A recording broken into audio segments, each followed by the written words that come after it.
pessoal, sou o professor Maurício Capelari e estamos iniciando a nossa aula de Educação Cristã, lição 4.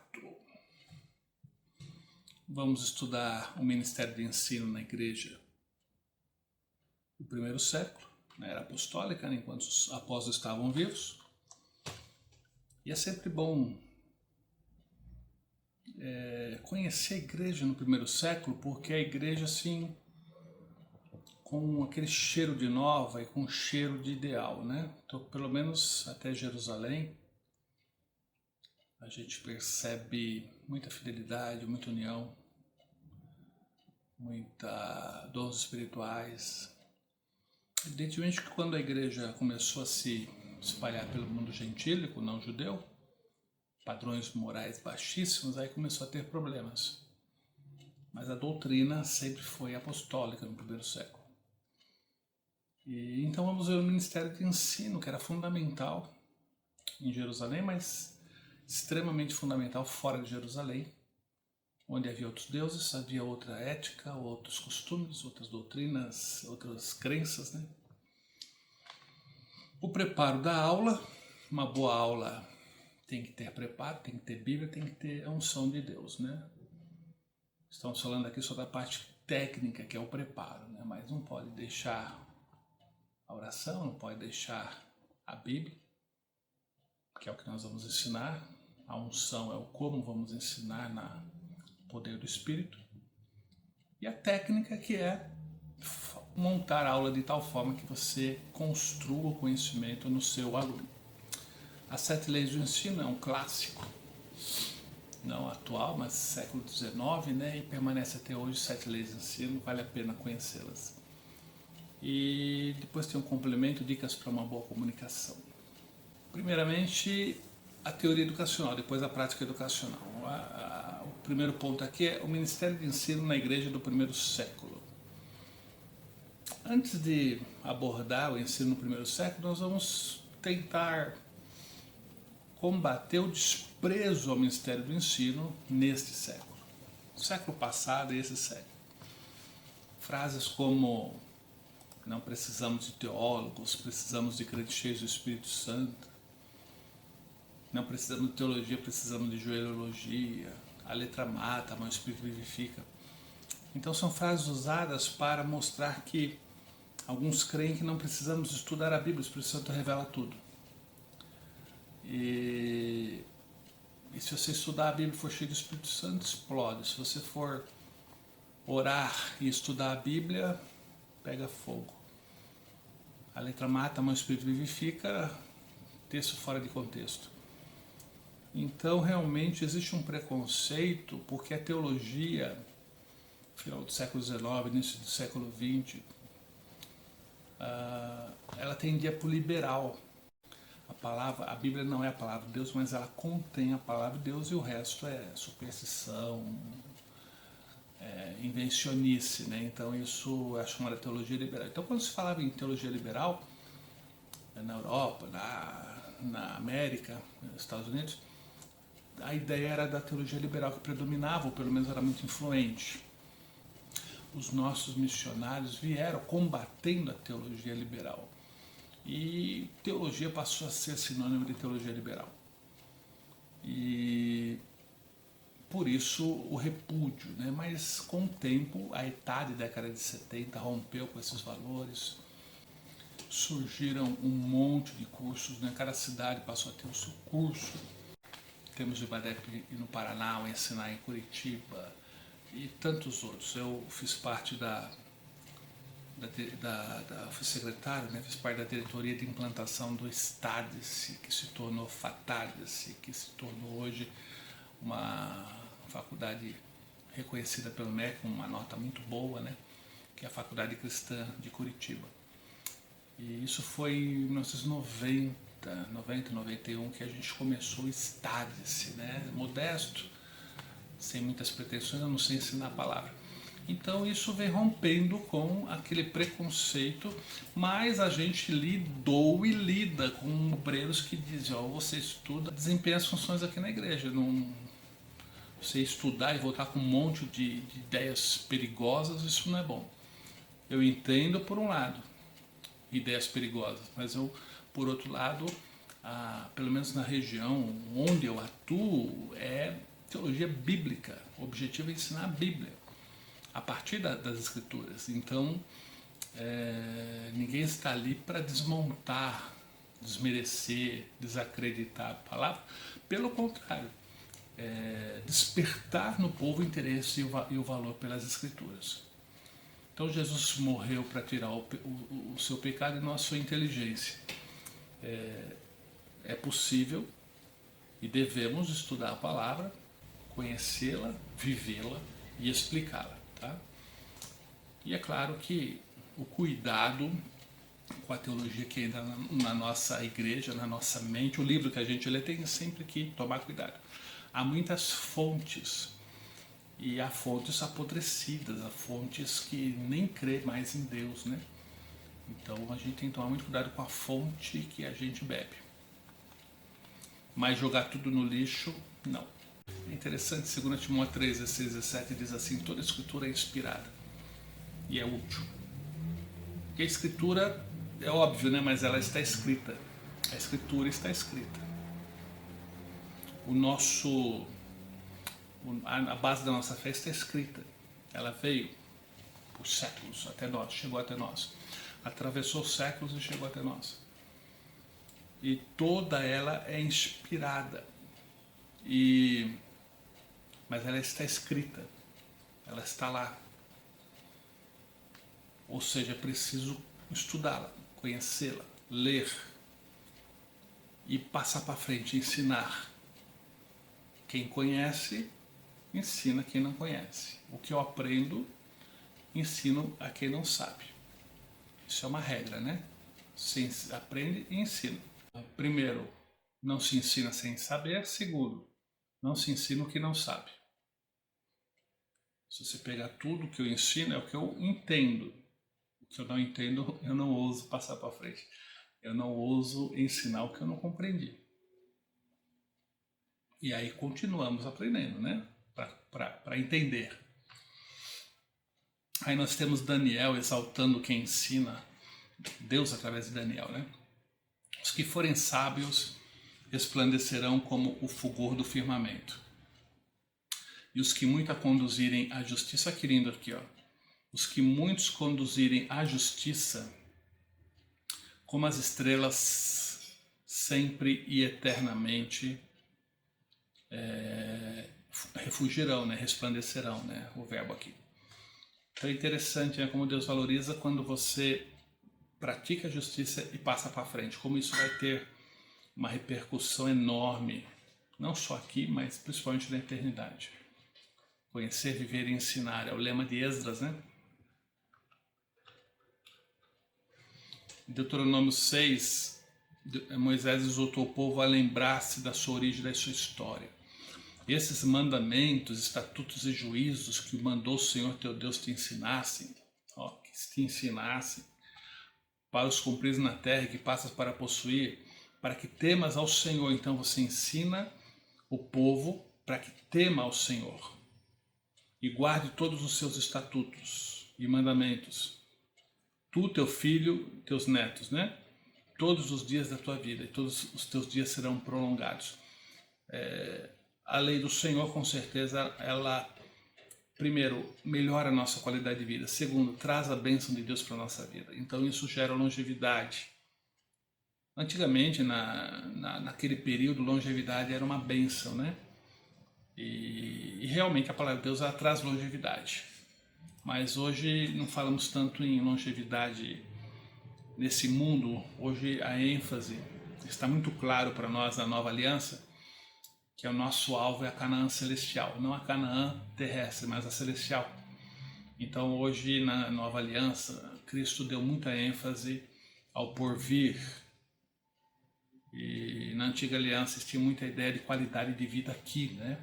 Ou a imortalidade era real, mas não era tão clara. Então a palavra de Deus traz qualidade de vida aqui. Isso é verdade, inclusive hoje. Mas a gente vê as igrejas que estão sendo perseguidas, os discípulos de Cristo não duram muito tempo, devido ao martírio. Aí entra aquilo que Paulo disse, o viver é Cristo e o morrer é lucro, é ganho, né? Então, por amor de ti, somos entregues à morte todos os dias, né? Então, isso é uma realidade na expansão do Evangelho hoje. Essa aqui é uma frase polêmica, né? Uma pessoa que ora, louva e jejua está agradando a Deus? Uma pessoa que louva, ora, jejua, está agradando a Deus? A primeira ideia é que sim, claro, óbvio. Não, nem sempre. Se não tiver obediência à palavra, não agrada a Deus. Olha o que Isaías disse aqui, ó. O Senhor diz, esse povo ora a mim com a boca, me louva com os lábios, mas o seu coração está longe de mim. Então, louvor e oração sem prática, sem obediência, sem o caráter de Cristo, sem o fruto do Espírito, não tem valor. É apenas religiosidade. É isso que nós temos que combater primeiro na nossa vida e onde congregamos. Aqui fala do jejum, né? O que é que eu quero que vocês façam nos dias de jejum? Será que desejo que passem fome? É isso que vocês chamam de jejum? Não, não é esse o jejum que eu quero. Olha lá, prática, justiça. É isso que agrada a Deus. Eu quero que solte aqueles que foram presos injustamente. Quero que tirem de cima deles o peso que os faz sofrer. Que ponham em liberdade os que estão sendo oprimidos, que acabem com todo tipo de escravidão. Veja como o amor ao próximo é fundamental no nosso relacionamento com Deus. Quem diz que ama a Deus, mas não ama o seu irmão, é mentiroso. E onde que a gente aprende isso? Nas Escrituras. Eu amo tanto a Deus, mas explora o funcionário, rouba o patrão, pisa no próximo e diz que ama a Deus. Não, é impossível. Olha que lindo isso aqui, olha, devemos amar a Deus com café. Como assim? É um acrônimo, né? Tipo uma abreviatura, CAFE. Devemos amar a Deus com todo o coração, devemos amar a Deus com toda a alma, devemos amar a Deus com toda a força e com todo entendimento. E isso é impossível sem que a gente ensine. Primeiro aprenda, segundo ensine como é o que Deus quer, o que Deus ama, o que Deus odeia. O que Deus chama de bem, o que Deus chama de mal. Isso não é automático, é resultado. Amar a Deus acima de tudo é o resultado de conhecer a palavra para poder vivê-la. Tire a palavra do povo e você vai ter uma religiosidade. Uma mera religiosidade. Termos bíblicos aplicados à prática educacional, você vai olhar aqui várias palavras que foram utilizadas para designar a mentalidade, o hábito, a prioridade da igreja em ensinar o seu povo. Fazer discípulos, fica bem claro que o objetivo é ensinar. Nós já vimos a educação cristã nos evangelhos, a ênfase que o Senhor Jesus dava, isso que reforça aquela ideia que o Mestre Jesus ele priorizava realmente mudar as pessoas através da verdade. Mudar as pessoas através da verdade. Não existe outro jeito de mudar alguém a não ser através da verdade. A verdadeira libertação não é quando o demônio sai, mas quando a palavra entra e passa a reinar.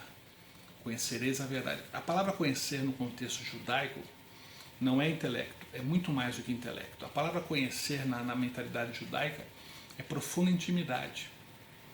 E Adar no hebraico pode ser tanto conhecer como relacionamento sexual.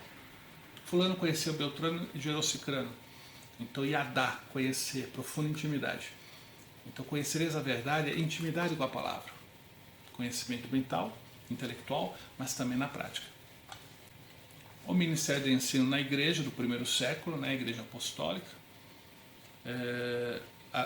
O Paulo ensinou que a igreja é comparada ao corpo de Cristo, né? Cada um de nós somos, não um corpo, mas um membro desse corpo.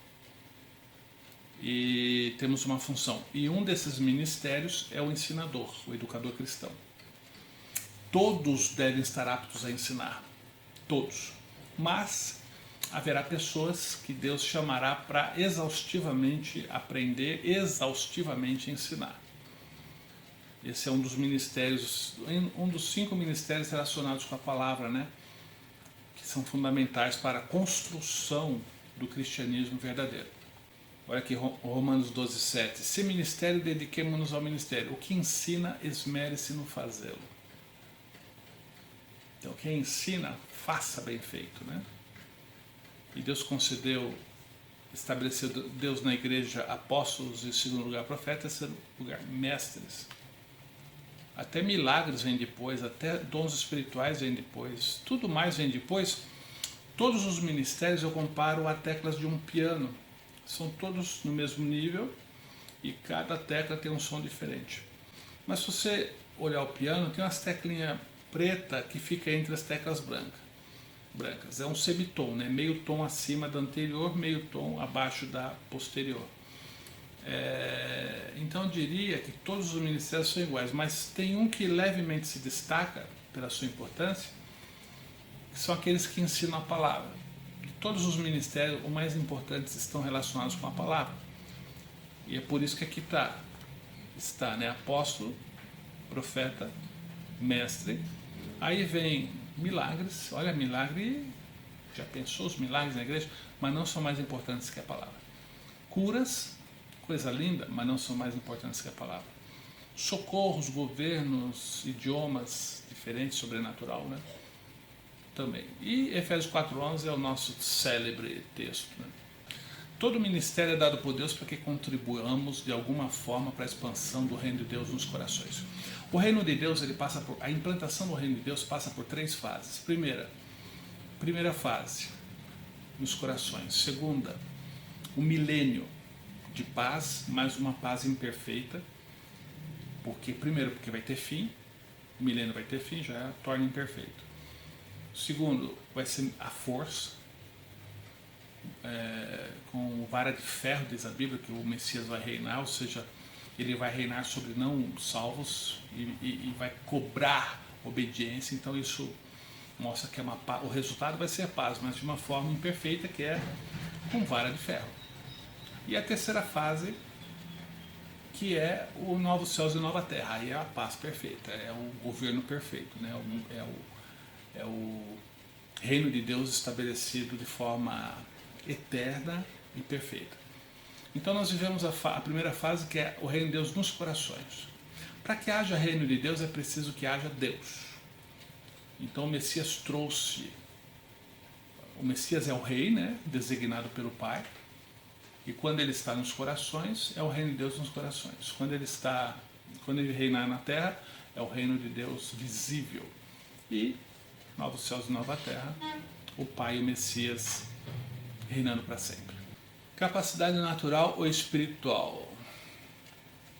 Eu já tive fases na minha vida que eu me perguntava, eu ensino a Bíblia, esse desejo de aprender, ensinar, é natural ou espiritual? Bem, será que não é só um hábito humano? Uma vocação humana que nasceu comigo, eu gosto de aprender e gosto de ensinar. E no início do meu ministério, eu me questionei e sofri muito com isso, porque eu cheguei à conclusão que não era uma chamada divina, era algo natural. E Deus me mostrou que não.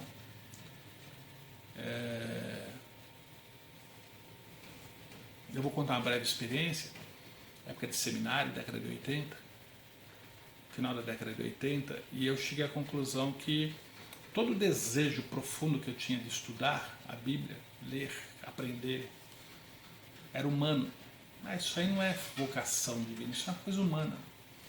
E a partir daí, sem brincadeira, foi um sábado, lembro até hoje, sem brincadeira, imediatamente eu perdi o desejo de ler, de estudar. E era uma semana de provas, eu passei uma semana forçando trabalhos, forçando leituras, porque Deus estava me ensinando que o que eu tinha não vinha de mim, vinha dele. E aí eu me perguntei, uma semana depois eu me perguntei, mas por que eu estou assim, né? O que aconteceu? E aí me veio à memória o que eu havia dito, ou a conclusão maravilhosa que eu havia chegado, né? Que o desejo que eu tinha de aprender a Bíblia vinha de mim. E aí eu pedi perdão ao Senhor. Olha, sem brincadeira alguma, imediatamente voltou o desejo de estudar. E a partir daí eu nunca questionei isso. É capacidade natural ou espiritual? Ambos. Capacidade natural. Há pessoas que nascem vocacionadas para o ensino, qualquer coisa, ensino de qualquer coisa. Ensinar geografia, ensinar português. Tem gente que tem muito mais vocação natural, inato, para ensinar. Agora, ensinar as coisas de Deus é impossível que a natureza humana produza isso. Ensinar a palavra de Deus e conhecê-la e vivê-la e passar para frente, isso é impossível que seja algo humano, é algo sobrenatural. Então, esse desejo, essa vocação assim de querer ensinar, várias pessoas podem ter. Grandes professores que existem, grandes palestrantes, grandes pessoas que trazem palestras com uma riqueza, que gravam na sua mente, com uma técnica fantástica. Agora, direcionado para Deus, das coisas de Deus, com certeza é espiritual. O ministério não é identificado pelo que é feito, mas para quem é feito. Então, quando se ensina geografia, se está ensinando para a construção do saber das crianças, jovens, né? Agora, quando você ensina a Bíblia, o ministério cristão não é identificado pelo que é feito, mas para quem é feito. Você está trabalhando para Deus, promovendo a expansão do reino de Deus nos corações. Então, isso faz disso um ministério. Para quem eu estou trabalhando? Qual é o meu objetivo? Qual é a minha motivação, né? E a motivação é de quem você vai receber a recompensa. Minha motivação é dinheiro. Tranquilo. Recebeu o dinheiro, acabou a recompensa. Não, minha motivação, mesmo que receba pelo que você faz, né? Um professor de faculdade teológica, ele vai receber o seu auxílio. Às vezes a pessoa vai na igreja, lá traz uma palavra, ensina e recebe uma oferta, não que ele cobrou, mas bondosamente o povo oferta. Isso não elimina, desde que a sua motivação seja servir ao Senhor. Deus usa nossas capacidades e as amplia, isso é fundamental. Conta-se no livro do Êxodo, né? Aholiabe e Bezalel, eles eram artesãos e eles foram capacitados para construir o tabernáculo, capacitados por Deus para ter sabedoria de construir o tabernáculo. Então eles já eram artesãos, habilidade natural, mas eles foram capacitados pelo Espírito para construir o tabernáculo, capacidade sobrenatural. Então Deus, ele, mesmo que tenhamos alguma capacidade, ele vai ampliá-la e adaptá-la para o contexto do reino. Então todo professor, não é porque ele é um bom professor de geografia que vai ser um bom professor de Bíblia. Ele precisa primeiro passar pelo processo de aprendizagem da Bíblia e Deus vai precisar capacitá-lo com algo que um professor de geografia não precisa ter, mas um professor da palavra precisa ter. Ensino cristão, ação divina e humana. Irmãos, ninguém vai fazer a obra do Senhor sem o Senhor. Sem mim nada podeis fazer, disse o Senhor Jesus em João 15. Mas tem que ter a parte humana, que é a nossa. Eu aprendi há muito tempo que Deus faz o impossível. Deus faz o impossível e eu faço o que é possível. Então o possível é comigo, o impossível é com Deus, mas os dois precisam agir. Sem o impossível de Deus não há como fazer a obra do Senhor. Sem a minha parte não há como fazer. Aí isso resume o que Paulo disse em 1 Coríntios 3,6. Eu plantei, possível. Apolo regou, possível. Mas quem deu crescimento foi Deus, o impossível. O agricultor sabe, a gente planta, rega, mas crescimento não tem como gerar. É produzido pela natureza, né? Por Deus, através da natureza. E na obra do Senhor, o Paulo tem que trabalhar, o Apolo tem que trabalhar e o crescimento vem do Senhor. O preparo da aula. Vamos agora à prática educacional, o preparo da aula. A aula se divide em matéria, define o assunto que é mais útil, escolhe a ilustração mais pertinente, pode ser profunda em uma parte, superficial em outra. A matéria é o que você vai ensinar, atendendo o teu público-alvo. Eu tenho me sinto à vontade ensinando com quem está começando agora. Eu me sinto muito à vontade com quem sabe menos. É muito mais fácil ensinar quem sabe pouco. Então, uma classe de novos convertidos, uma classe de gente que nem acho que nunca leu a Bíblia, então você fica mais à vontade, né? Porque ele não tem um parâmetro para comparar. Agora, quer me colocar numa situação difícil é ensinar para obreiros que já leem a Bíblia. Eu conheço obreiros que já está chegando nas 30 vezes que lê a Bíblia, outros já está chegando nas 60 vezes que lê a Bíblia.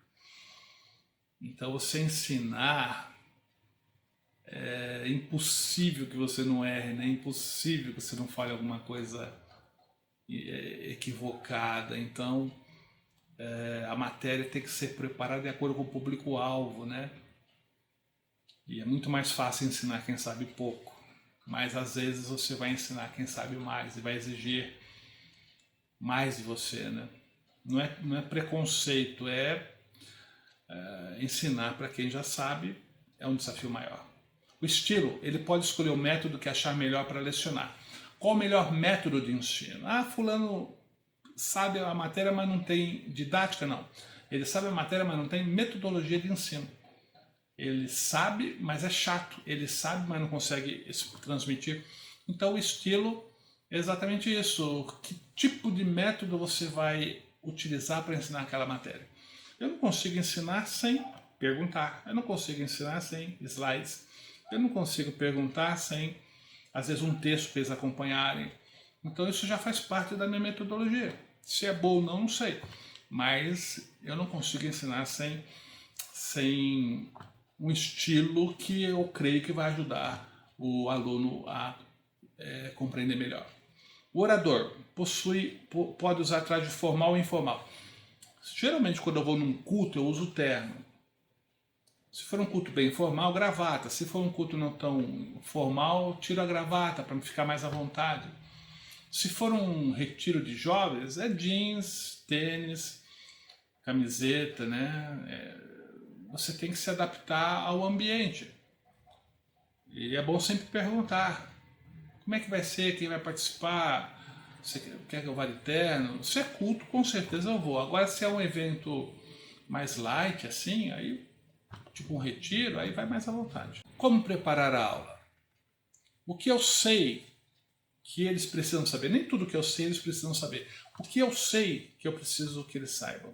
O que eu sinto em relação a esse assunto que eu quero que eles sintam? O que eu faço que é relevante que eu quero que eles façam? O que Cristo ensinou que eu quero que eles saibam nesse texto? Eu vou compartilhar com vocês em seguida esse vídeo, a palestra do Goldry. Goldry, ele é um palestrante assim muito requisitado, e eu tenho uma palestra antiga dele, e eu quero que você observe o plano de aula. É uma palestra, é um monólogo, mas você vai perceber objetos. Eu quero que você perceba nessa palestra objetos. Eu quero que você perceba plano. Não há improviso ali, tem tudo uma sequência. Os objetos já estão ali esperando, ele não foi procurar. Alguém tem uma escada? Alguém tem uma máscara? Não, já está tudo organizado, porque houve um plano de aula. Quando há um plano de aula, não há improviso.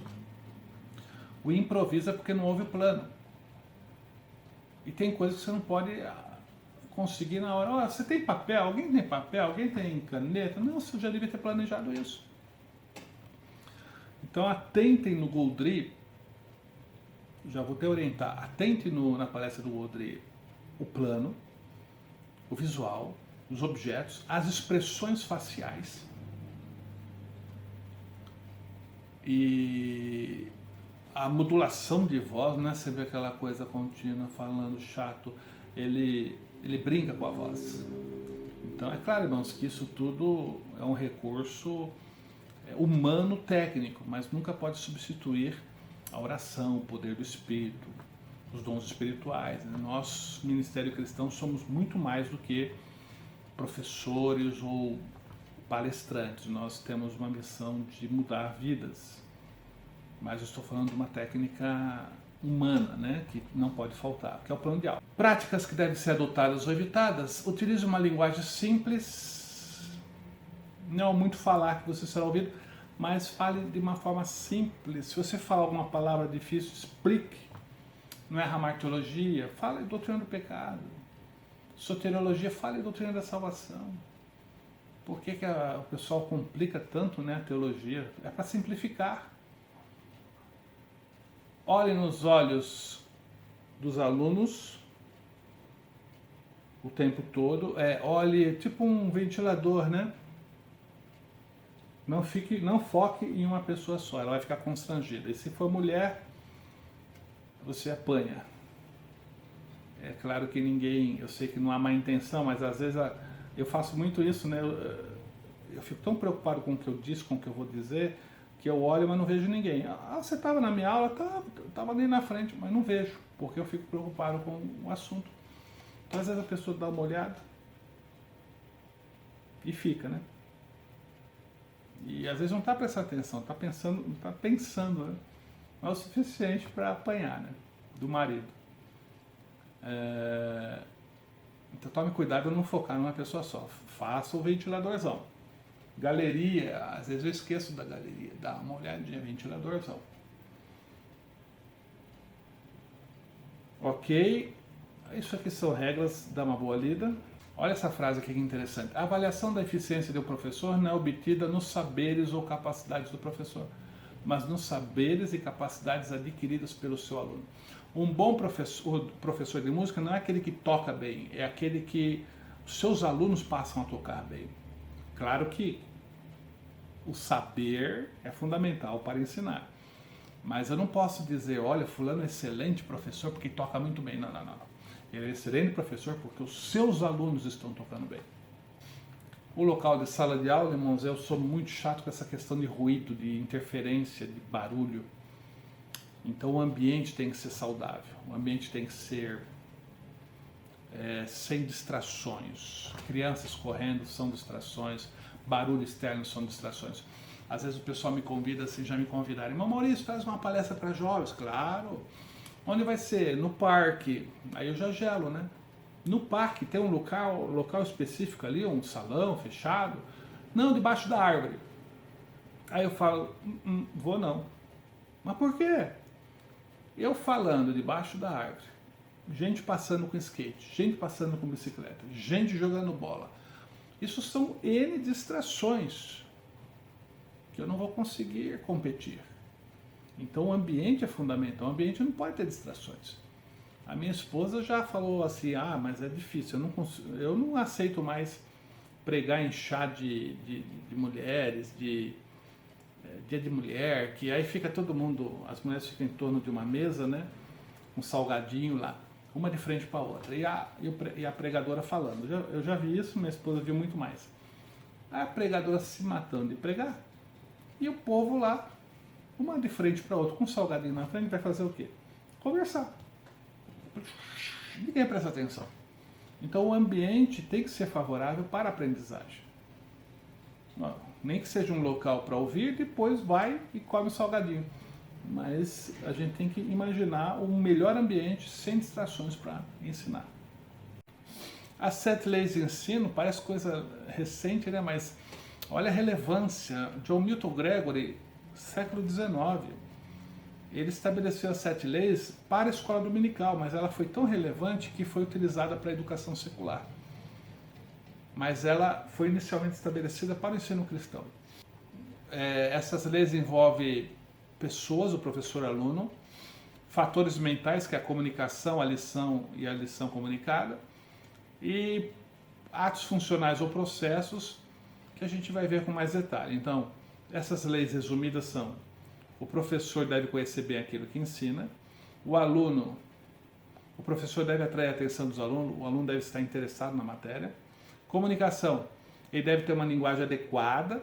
A lição, ele deve partir do conhecido para o desconhecido. O ensino, ele deve estimular o aluno a ser um pesquisador, não um ouvinte, mas um pesquisador.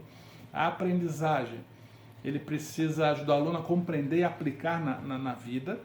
E recapitulação, vamos ver o que é que você aprendeu aí, se é que você realmente aprendeu, né? Às vezes você fica 1 hora falando, o que você aprendeu desse assunto?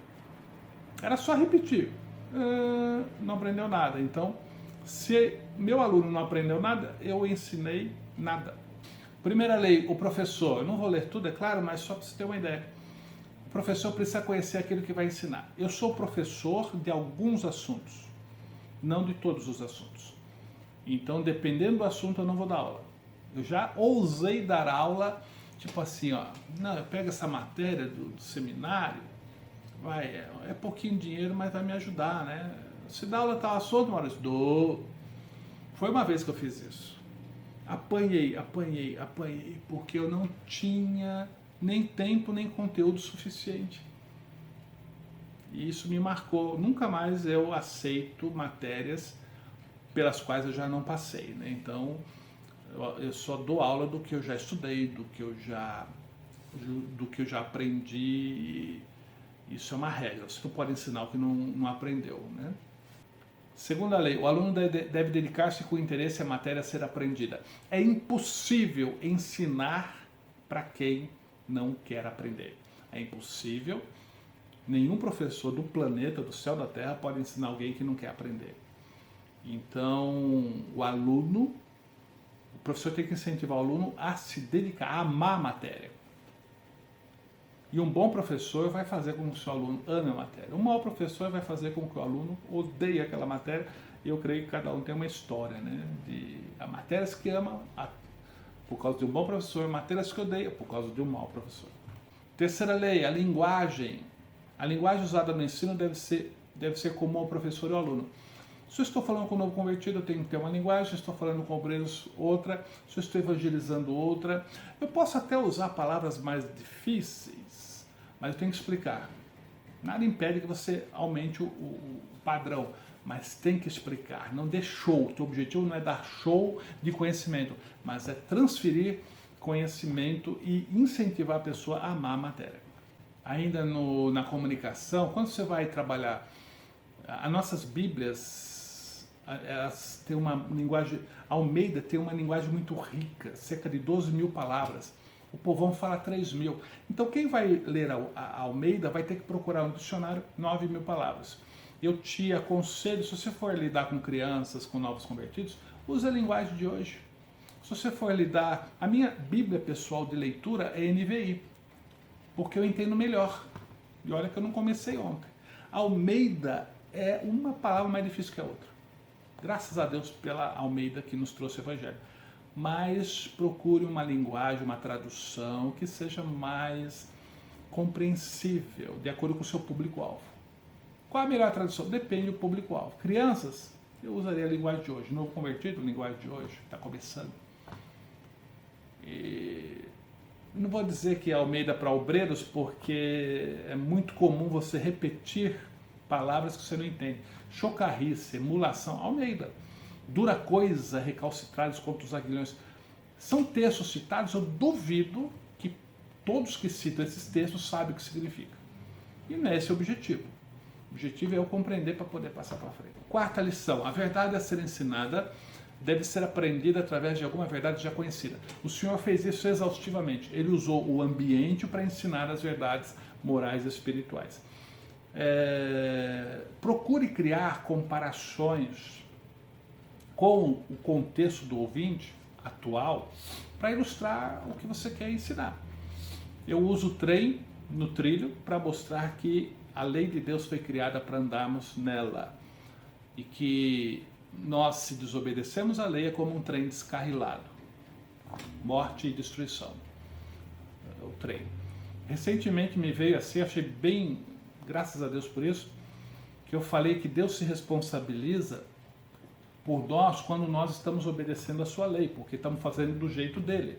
Aí temos a bênção e temos o cuidado de Deus. José é um exemplo disso. E eu comparei com equipamento de garantia. Se você faz segundo o que o manual de instrução determina, você pode ir, deu problema, vai na autorizada que eles falam, você fez assim, fiz certinho. Não, tudo bem, está na garantia, a gente cuida. Agora, se você não ler o manual de garantia, ignorar o manual de garantia, ligar o 110 ou 220, deixar o equipamento na umidade debaixo d'água, a garantia, perde a garantia. Deixar cair tudo no chão, perde a garantia, nenhuma autorizada vai assumir. Nenhuma empresa vai assumir. E da mesma forma, Deus, quando a gente não faz do jeito dele, ele não assume a responsabilidade, perde a bênção. Deus não assume a responsabilidade quando nós desprezamos a sua lei. Então eu comparei com garantia, equipamento, é uma coisa moderna. Então procure desenvolver exemplos, como o Senhor Jesus fez, né? O Senhor Jesus usou o ambiente agrícola, o ambiente pastoril, as flores, tudo do dia a dia. Desenvolva isso. Quinta lei, o ensino. Estimular e dirigir as atividades do aluno e, se possível, nada lhe dizer do que ele possa aprender por si. Quem tem aula comigo sabe. Eu prefiro fazer uma pergunta do que dar uma resposta. Se eu dou uma resposta, tá, legal. Se eu faço uma pergunta, ficam 5, 10 minutos debatendo, buscando respostas, e isso estimula o aluno na sua aprendizagem. Então, estimular o aluno a buscar a verdade, não simplesmente ouvi-la. Ah, professor, me explica sobre isso. Aí eu tiro uma cópia do livro e passo para eles. Olha, a resposta está aí, procure. Eu te dei a página, você agora vai ler e vai identificar a resposta. Ou o texto da Bíblia. Então, respostas... Ou meu professor sabe tudo, mas não sabe ensinar. Estimule o aluno a buscar respostas. Claro, você dá o caminho, dá a direção, estabelece fontes de pesquisa, né, para ajudá-los, mas deixa que eles busquem a resposta. Sexta lei, aprendizagem. O aluno deve reproduzir em sua própria mente a verdade a ser aprendida. Existe uma regra. Você só entendeu o versículo da Bíblia se você conseguir retransmitir esse versículo com outras palavras. Saulo, Saulo, dura coisa é recalcitrares contra os aguilhões. Você só entendeu esse versículo se você conseguir repeti-lo, como a NVI faz, a linguagem de hoje, eles mudaram, tornaram mais acessível, compreensível esse texto. Você só entendeu se você conseguir repeti-lo com outras palavras. Recapitulação. O acabamento, a prova e a confirmação da obra do ensino deve processar-se através da recapitulação e da aplicação. Não adianta falar muita coisa. Não é o falar pouco do muito, mas muito do pouco. Então você fala, aí chega um certo ponto você repete os pontos principais. Ou termina a aula, recapitula o que foi falado. Então, eu consegui ensinar 10 páginas do livro. Não, você abordou 10 páginas, mas será que houve aprendizagem? Então é melhor você pegar um texto menor, fala, ensina, recapitula, volta os pontos principais, o que vocês aprenderam, tal assunto. Então é melhor falar muito sobre pouco do que pouco sobre muito. A mente humana tem limites. A não ser que você lide com um super, ultra, mega blaster estudante, com uma capacidade prodigiosa, né, de aprendizagem, o normal é pessoas como eu. Falar muito tempo sobre pouco assunto e exaustivamente voltar, recapitular. Eu sou uma pessoa normal. O que eu me dedico, eu aprendo, o que eu tenho que ler bastante, tenho que anotar. Eu não gravo fácil, não. Por fim, dicas para uma boa comunicação. 50 erros de português mais comuns. Mas é tão bonito quem escreve fácil, quem fala. Claro, tem aquela linguagem informal, eu tô aqui. Às vezes você não faz a concordância correta, porque é uma linguagem coloquial, informal, você não tem por esse objetivo. Mas quando você está dando uma aula, quando você está dando, você vê, eu estou sendo informal. Quando você está lecionando uma aula aos seus alunos, não digo ser chato, mas falar o português claro, falar o português correto. Lembre-se que seus alunos serão professores, é bom eles aprenderem o português correto. Ontem mesmo eu estava assistindo uma entrevista com o nosso vice-presidente, que é o Mourão. Um homem de um conhecimento fantástico, mas ele disse assim: houveram vários incêndios na Amazônia. ele conjugou errado. O verbo haver no sentido de existir fica sempre no singular. Isso não o denigre, mas já quem conhece o português já percebe, né? Entre mim e você deve ter alguma coisa. Entre mim e você está correto, entre eu e você está errado. Então, falar bem, escrever bem, isso